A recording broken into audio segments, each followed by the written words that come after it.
இன்றைக்கி நம்ம பார்க்க போகிறது ரொம்ப ப்ரோட்டீன் ரிச்சான பட்டர் பீன்ஸ் வச்சு புலாவ். ஸோ கிட்ஸுக்கெல்லாம் லஞ்ச் பாக்ஸ், ஆஃபீஸ் லஞ்ச் பாக்ஸுக்கெல்லாம் சிம்பிளாக ஈஸியாக கொண்டு போகிறோம். அது மாதிரி நல்லா ப்ரோட்டீன் ரிச்சாக இருக்கிற ஒரு ரெசிபி தான் இது. ஸோ அந்த ரெசிபி என்ன பண்ணலான்னு பார்க்கலாம். ஃபர்ஸ்ட் நம்ம வந்து பாஸ்மதி ரைஸாக நான் எடுத்திருக்கேன். ஸோ உங்களுக்கு விருப்பப்பட்ட எந்த அரிசியோ, ஜீரக சம்பா, ஒரு நார்மல் ரைஸ் எது வேணால் நீங்கள் எடுத்துக்கலாம். ஸோ இது பாஸ்மதி ரைஸ் பண்ணால் நல்லாயிருக்குங்கிறதுனால நான் அதை எடுத்திருக்கேன்.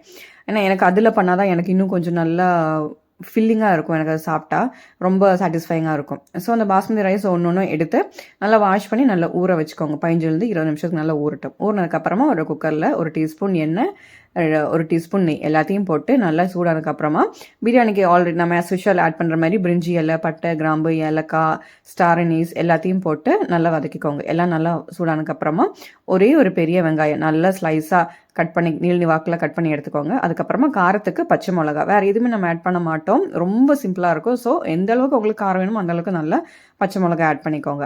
நல்லா ஸ்லிட் பண்ணி போட்டு நல்லா வதங்கட்டும். இந்த வெங்காயம், பச்சை மிளகாய் நல்லா வதங்கினதுக்கப்புறமா 1 டீஸ்பூன் இஞ்சி பூண்டு பேஸ்ட்டும், அதுக்கப்புறமா தக்காளியுமே கொஞ்சம் ரஃபாக சாப் பண்ணால் போதும். ரொம்ப குட்டி குட்டியாக கட் பண்ணணும் எல்லாம் தேவையில்லை. எல்லாத்தையும் போட்டு நல்லா வதக்கிக்கோங்க.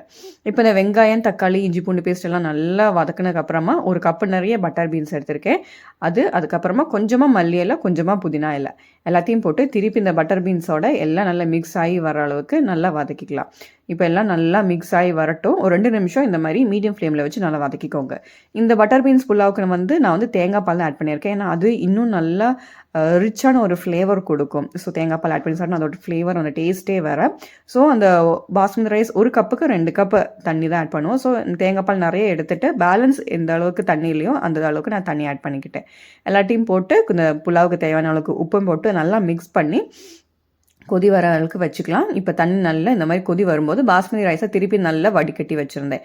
அதையும் இதுக்குள்ளே போட்டு நல்லா ஒரு கிளறிக்கோங்க. ரொம்ப போட்டு கிளறக்கூடாது, அரிசி உடஞ்சிரும். ஏன்னா ஆல்ரெடி நல்லா ஊறி இருக்கிறனால அரிசி உடஞ்சிரும். கொஞ்சம் மேலாப்பில் நல்லா எல்லா இடத்துலையும் வர்ற மாதிரி நல்லா மிக்ஸ் பண்ணிக்கோங்க. மிக்ஸ் பண்ணிவிட்டு குக்கர் மூடி ஒரு மீடியம் ஃப்ளேமில் ஒரு விசில் வச்சு எடுத்துக்கலாம். இப்போ பார்த்தீங்கன்னா குக்கர் மூடி விசில் வச்சு எடுத்தாச்சு. ஸோ நல்லா அந்த விசில் வரும்போது அதோட ஸ்மெல்லெல்லாம் இருக்கும். எனக்கு ரொம்ப ரொம்ப பிடிச்ச ஒரு ஃபுட் இன்க்ரீடியன்ட் அது பட்டர் பீன்ஸ். இந்த சீசனுக்கு நான் கண்டிப்பாக வாங்கிடுவேன். பட்டர் பீன்ஸ் அது எப்படி பண்ணாலும் எனக்கு ரொம்ப பிடிக்கும், சாப்பிட்டுக்கிட்டே இருப்பேன். அந்த மாதிரி ஒரு என்னோடய ஃபேவரட்டான டிஷ் இந்த பட்டர் பீன்ஸு. ஸோ இப்போ பார்த்தீங்கன்னா ஒன்று ஒட்டாமல் நம்ம புலாவ் ரெடி. எம்மியாக டேஸ்டியாக கிட்ஸுக்கெல்லாம் ஈஸியாக நம்ம பண்ணி கொடுத்துடலாம். மார்னிங் வித்தின் ஒரு 25 to 30 மினிட்ஸ் இருந்தால் போதும்.